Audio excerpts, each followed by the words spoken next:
of other shootings. Again, the confirmed details we have from Wake Med right now are that 3 people were transported to the trauma center where they're getting treated right now. Yeah, Josh and Joel are working the scene, as well as Jamise there. And so we're getting a lot of information coming in from people. But a very high-ranking law enforcement official has told our reporters that 1 officer was shot, 4 or 5 civilians also shot. Wake Med did confirm getting 3 victims there from the shooting. We do want to talk to somebody that lives in that area. Victoria McGraw lives in the neighborhood. She's taken a few pictures. I think she's going to be joining us now to talk about exactly what she's seeing and hearing. Victoria, first of all, thank you so much for your time.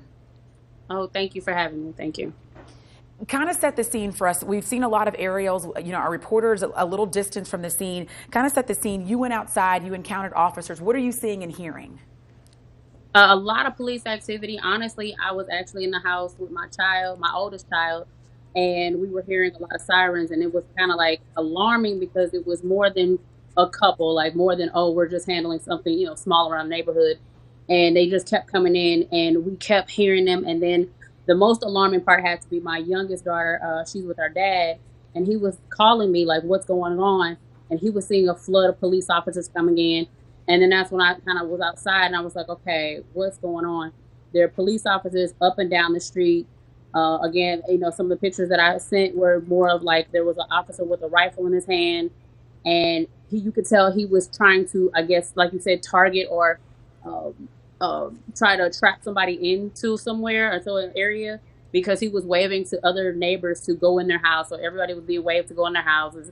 Police officers were you could tell it was a very high situation, because the officers were yelling, not in a way of like, oh my gosh, they're yelling at me, but they were yelling in the sense of, go in your house. We want you to stay in your house. And as I'm like going back, that, you know, the officer, one of the officers, you know, informed me that there was a gunman around. And so no one said any more details other than that. And then, of course, hitting to the news is where we find out, like, they're telling everybody to just stay in their homes. So. And Victoria, obviously this is really frightening for everyone in your neighborhood there. Have you been able to talk to anyone in the neighborhood who has any concrete information, who saw some of these people who were shot there in your neighborhood this afternoon? No one has been able to communicate other than, you know, amongst ourselves. But as far as like, if I know anybody, I don't know anybody directly that I can call, like, okay, did you see anything? But, you know, as far as you could tell the faces of, you know, some of the people, as when all of this was going on, there were people who you could tell heard the gunshots, and everybody was kind of in a way just in a shock. So the whole neighborhood, everybody is just in a shock right now. Yeah, we understand that. And if you heard us off the top of the hour here on Eyewitness News, you heard us say that Raleigh police are still advising people to remain indoors with their doors locked, but we're also getting some source information right now. Oldest child being home with you and your youngest daughter being with her father, have they not, of course, been allowed in the neighborhood? Are you guys all still being encouraged to stay inside the house? Well, yeah, me and my oldest daughter have been encouraged to stay in the house. My youngest and her father were able to go home or go to his mother's home, who lives up like Lewisburg area. So they're safely stationed because they couldn't even come in the neighborhood. So, you know, when he was on the phone with me, he just said, hey, I'm going to make this turn because they're not even allowing us to come in. He saw that before he even was able to approach the police officers who were telling people you can't come in the area. So right now we are just at home and they're separate. So this is going to be an awkward kind of night until this comes to an end. You are safe inside. We do appreciate your pictures, your time. Be safe as you can, and we hope this ends for everyone soon. Of course, we've heard people call it frightening and terrifying tonight, and we understand why. Victoria McGraw, thank you. We want to take you back to this live feed coming in right now, and Jamise Price is there on the scene, and we'll talk to Jamise here as soon as we can, but we're getting the indications here that people are being allowed back into the neighborhood, which would suggest that this has come to an end. We're waiting for some details from the RPD about that. Again, the details, we were getting some source information that they believe they had the gunman cornered in someone's garage, in a garage there in the Hedingham area. There has been a search underway. The Highway Patrol helicopter has been up for most of the past couple of hours. and they also were putting drones in the air with the focus on the Neuse River Greenway Trail there. They believe that's where the gunman took off and was potentially hiding. We saw from Chopper 11 during the 6 o'clock news here on one of the pedestrian bridges over the Greenway Trail there. There were law enforcement officers with long guns there, and our Chopper 11 pilot said the tree canopy was very difficult there, very thick, and that was contributing to the difficulty in the search. We've heard and we've seen all day, Steve, that there's several different scenes. Raleigh Police latest tweet says residents in the area of McConnell Oliver Drive, Tar Heel Club Drive, and Old Millburney Road are being advised to remain indoors. Drivers are asked to avoid that area, seek alternative routes. So this could be what we're hearing from our law enforcement sources, that this suspect could be cornered somewhere, and they're trying to get people to stay away from that new scene that has been created as a result of maybe locating that suspect. Let's go back to Jamise Price live in the Hedingham neighborhood with the latest. What are you seeing right now, Jamise? Hey, Steve, at this moment, they are now allowing folks back into their community. And so these folks have been out here since about 5:30 this evening. So now they are going back into their homes. So for us to see these folks coming back into their homes right now, it may appear that that safety issue that prevented them from getting in here in the first place, that may have been resolved in some form. Because initially when we were out here, and the officers that you see directing traffic right now, they were telling everybody, hey, you cannot get back in here right now. There is a safety issue. And so we're seeing those folks who have been lined up here for the last maybe hour and a half now being able to get back into their community. But we are still seeing that heavy police presence, though. You're seeing those cars going back and forth here in this neighborhood. So there is still some activity going on, but we do see at this moment those drivers being able to get back into their community. So I know that was a big concern for a lot of people. We just heard from a neighbor, and a lot of folks just terrified, frustrated by the situation. But we are starting to see some bit of resolve here at this intersection where we've been now for the last hour and a half. Steve and Lauren. Okay, that is a relief to so many people in that neighborhood, people being allowed back in there, which would certainly suggest that this threat is no longer a prominent point of concern for the RPD. I want to share with you what law enforcement sources are telling us right now at Eyewitness News. And it's always important to know that in a breaking, developing situation like this, that the details are rapidly changing and evolving, and they will continue to evolve. But we want to share with you what we have at this very moment, and that is that one officer and 4 to 5 civilians in that neighborhood have been shot and killed, and a second officer has been shot.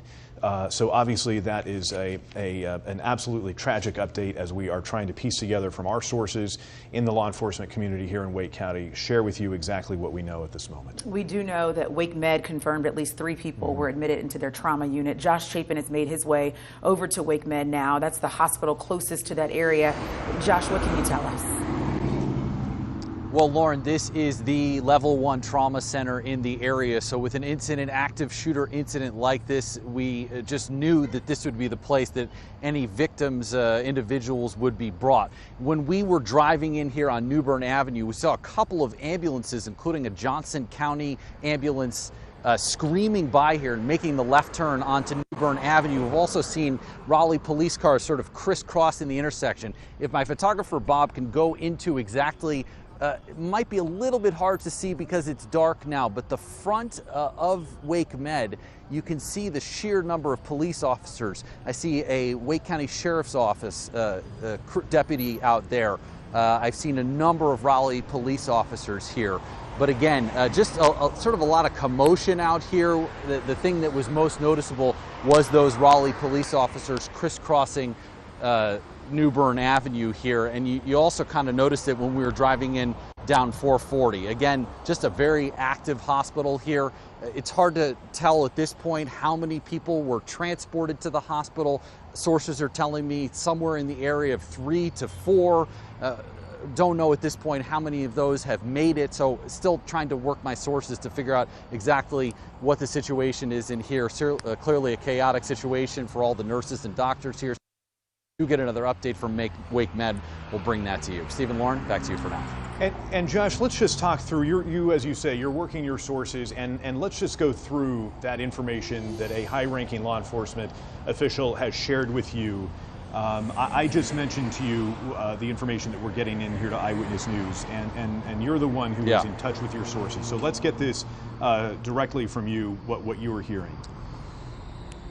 I am hearing, I've talked to 3 different sources, Steve, not all law enforcement sources, but a number of sources within the city of Raleigh, a few other folks who likely know what is going on here. The first told me, when I asked about an off-duty police officer being shot, I was told, yeah, that's probably true, but confirmed that there were multiple people shot.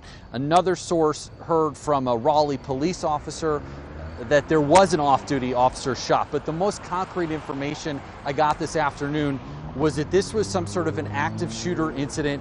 1 officer and 4 to 5 civilians are deceased, and it's possible that a second officer was shot here. That is the basic information that I was just able to get in the last half hour or so. It's likely that some of these law enforcement officers, even if they are not with the Raleigh Police Department, whether it is the Sheriff's Department or Department of Public Safety, Highway Patrol, that they are here as well. So again, I want to repeat, an active shooter situation where 1 officer, 4 to 5 civilians are deceased. We know Jamise Price is in the neighborhood where that happened, but that is the situation here, Steve, as I know it from 3 different sources who have a knowledge of this investigation.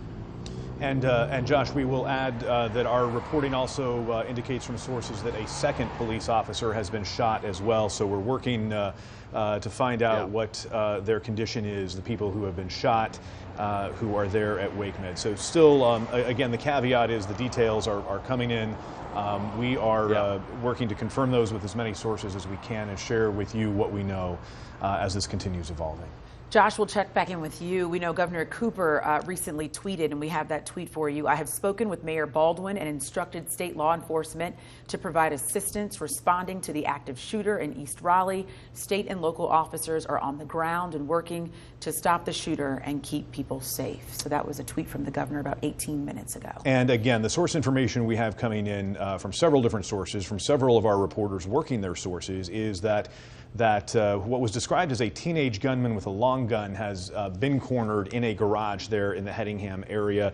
And obviously, based on our observations, what we're seeing there from Jamise Price, with people being allowed into their neighborhoods, allowed to go home, it would certainly suggest that this has come to a conclusion in some form. Yeah, we hope so, after many people earlier describing to us on social media, Steve, that it was frightening and terrifying to witness this, to be a part of this. And it started earlier in the evening, around the time, and a lot of people will be going back and forth home. We did hear from one person who was at the Hedingham Golf Club driving range, and she said around 5:10 to 5:40 they just started seeing a massive police presence flying down South Hall Road, 70 or more cop cars, EMS, sirens speeding down the road, and she said that was constant for about 15 minutes, and then everyone at the golf club was instructed to either shelter inside or leave right away. So you can imagine being somewhere when something suddenly happens in that fashion or form, and you're not really knowing what's going on. And we've learned a lot more since that happened, and people are still frightened and terrified, of course. And again, as we're piecing this together, it appears this started, based on our source information, as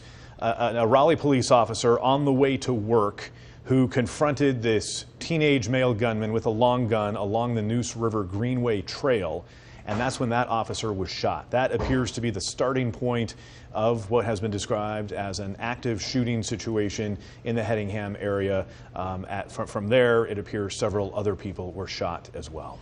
Yeah, to your point, Steve, things have calmed down a lot since we first saw from the chopper. When Chopper 11 was up earlier today, you could see the tense moments that were happening. Officers were running in front and behind homes, yelling to people to stay inside, get inside, saying it's not safe to do so when people were trying to come outside. Of course, naturally, to ask questions about what was happening.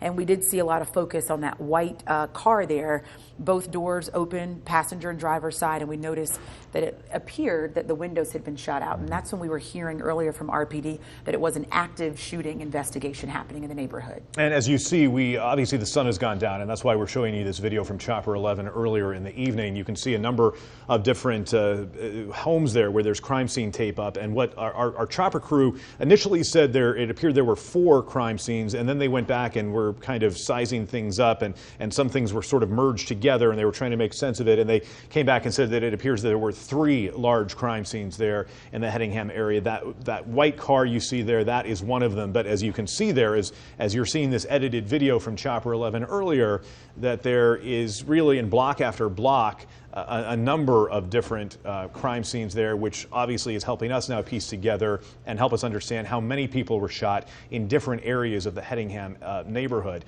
And obviously, as we learn more through the evening and we're able to get in, and that neighborhood has been obviously closed off because RPD wanted people inside, they wanted people sheltering, they wanted people to lock their doors. So we haven't had access to those eyewitnesses to actually learn what was happening. But we expect to be learning more, and we'll share that with you, obviously, minute by minute here on Eyewitness News as our live coverage continues through the evening here.